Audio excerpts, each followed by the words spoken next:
गया जिले के बाल श्रम आयोग के उपाध्यक्ष राजीव कांत मिश्रा ने गया जिला के समस्त बाल श्रम विभाग के अधिकारियों के साथ समीक्षा बैठक किया। उक्त बैठक में पदाधिकारियों को बाल श्रमिकों को मुक्त कराकर उनको समाज की मुख्य धारा में जोड़ने पर बल दिया। उन्होंने कहा कि बिहार में बाल श्रमिकों के हित के लिए कई बड़े कदम उठाया गया है। आज इसके कारण ढाबों में, होटल आदि में अब कोई भी बाल श्रमिकों से काम नहीं करवाता है। उन्होंने कहा कि बिहार में जागरूकता अभियान चलाया जा रहा है, इसका व्यापक असर पड़ा है। उक्त बैठक में जिला बाल श्रम पदाधिकारी स्नेहा कुमारी, जिला नियोजन पदाधिकारी आकृति कुमारी, प्रयास स्वयंसेवी संस्था के देवेंद्र मिश्रा आदि उपस्थित रहे। RBN न्यूज से रमेश कुमार की रिपोर्ट। इस वित्तीय वर्ष में 2023-24 में अभी तक हमने विमुक्ति दल के माध्यम से 10 बाल श्रमिकों को विमुक्त किया है। इन 10 बाल श्रमिकों को विमुक्त करने के पश्चात उसी दिन FIR भी किया है इनके ऊपर। 3,000 रुपये का जो तात्कालिक सहायता मिलना चाहिए हर बच्चे को, वो दिया जाता है हमारे यहाँ से। उसके अलावा CMRF के अंतर्गत 25,000 रुपये का FD हर एक बाल श्रमिक के नाम पर किया जाता है। वो तब तक के लिए किया जाता है जब तक बच्चा 18 साल का ना हो जाए। ये सारे सुविधाएं हैं जो लेबर डिपार्टमेंट अपनी ओर से करती है, देती है। उसके अलावा एक चीज़ मैं बताना चाहूँगी कि बाकी सभी डिपार्टमेंट्स, कई तरीके के स्टेक होल्डर डिपार्टमेंट्स हैं जो चाइल्ड लेबर या चाइल्ड वेलफेयर से जुड़ी हुई हैं। उन तक भी हम इन जो रेस्क्यूड बच्चे हैं उनकी सूची हम उन तक पहुँचाते हैं, ताकि जो लेबर डिपार्टमेंट के अलावा बाकी डिपार्टमेंट से मिलने वाली सुविधा है, रिहेबिलिटेशन है, वो भी उनको मिल सके। गया में कहीं प्रशिक्षण केंद्र भी आ रहा, बच्चों के लिए प्रशिक्षण केंद्र NCLP के अंतर्गत था। कोविड के बाद उसको स्टेट लेवल से फ़िलहाल बंद किया गया है, तो उसमें अभी आगे की कोई सूचना फ़िलहाल मेरे पास से नहीं। मैं स्नेहा सृजन, श्रम अधीक्षक गया 2 एवं 3। हम लोग बाल श्रमिक आयोग की तरफ से यहाँ आए। मैं राजीव कांत मिश्रा, बाल श्रमिक आयोग का उपाध्यक्ष हूँ। यहाँ के श्रम विभाग के जितने भी पदाधिकारी हैं उनके साथ हम लोगों को बैठक करके यहाँ जो कार्यक्रम चलाए जा रहे हैं राज्य सरकार के द्वारा और केंद्र सरकार के द्वारा, उसकी समीक्षा करनी थी। इस पर कि हम लोगों ने बड़े ही विस्तार रूप से चर्चा की। यहाँ जो काम अभी हो रहा है वो निश्चित रूप से संतोषजनक है। हर प्रखंड, हर ब्लॉक, हर जगह पर काम हो रहा है, लेकिन उसमें कुछ आवश्यकता है कि और भी उसको धारदार बनाया जाए।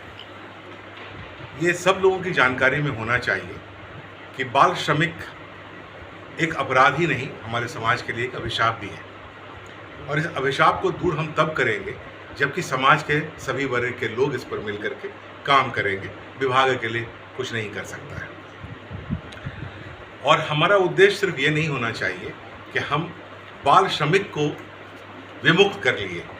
विमुक्ति तो हमारी हो ही जाती है, लेकिन उनका पुनर्वास कैसे किया जा सके, उनको मेन धारा में कैसे जोड़ा जा सके, उनके लिए हम लोग क्या भविष्य के लिए कुछ ऐसी रोजगार सृजित कर सकते हैं कि नहीं, उस पर भी काम करने की हम लोगों को आवश्यकता है, ताकि उसका भविष्य बना रहे। ऐसे बच्चे जिसको कि हम विमुक्त तो कर लेते हैं और उनकी हम पारिवारिक स्थिति नहीं देखते, आर्थिक सामाजिक स्थिति नहीं देखते, तो उनके परिवार का क्या होता है आखिर। तो ये जानकारी हमारे जितने भी अधिकारी हैं उन लोगों के पास होनी चाहिए और उन्हें CLTS के माध्यम से और चीज़ों के माध्यम से इनको पता होना चाहिए कि जो बच्चे रेस्क्यू किए गए, जो विमुक्त किए गए, उनका अभी क्या स्थिति है, क्या हम उनके साथ वो न्याय कर पाए, क्या वो स्कूल जा रहे हैं, क्या हम उनके अंदर में कौशल विकास का काम कर पा रहे हैं। तो इन सब चीज़ों को जब तक हम लोग मुख्य धारा से जोड़ करके नहीं करेंगे और विभिन्न विभागों से में हम लोगों को कोऑर्डिनेशन करना बहुत ज़रूरी है, आपसी समन्वय बैठाना बहुत ज़रूरी है, ताकि हम लोग बेहतर परिणाम दे सकें। अभी आपने जो समीक्षा की, एक बातें जो छन के आई कि हमने रेस्क्यू किया बच्चे को, चाइल्ड होम ले गया, वहाँ से छोड़ दिया गया, उस बच्चे का वास्तविक स्थिति आपको पता चला गया? जी बिल्कुल बिल्कुल, वो तो हम लोग बताया ना आपको। CLTS के माध्यम से हम लोग उसका ट्रैकिंग करते हैं और उसका पता लगाते हैं। उनका रेस्क्यू तो होना जरूरी है। CWC जाने के बाद अगर उनके परिवार वाले उनका क्लेम करते हैं तो उनके पास वो जाएगा। जाने के बाद की स्थिति हम लोगों को देखनी होती है कि आखिर उस लड़के की स्थिति क्या है। उस पर जो अधिकारी है वो नज़र बना के रखते हैं। बिल्कुल बिल्कुल, ये तो हमारा क्या में इसकी कमी है?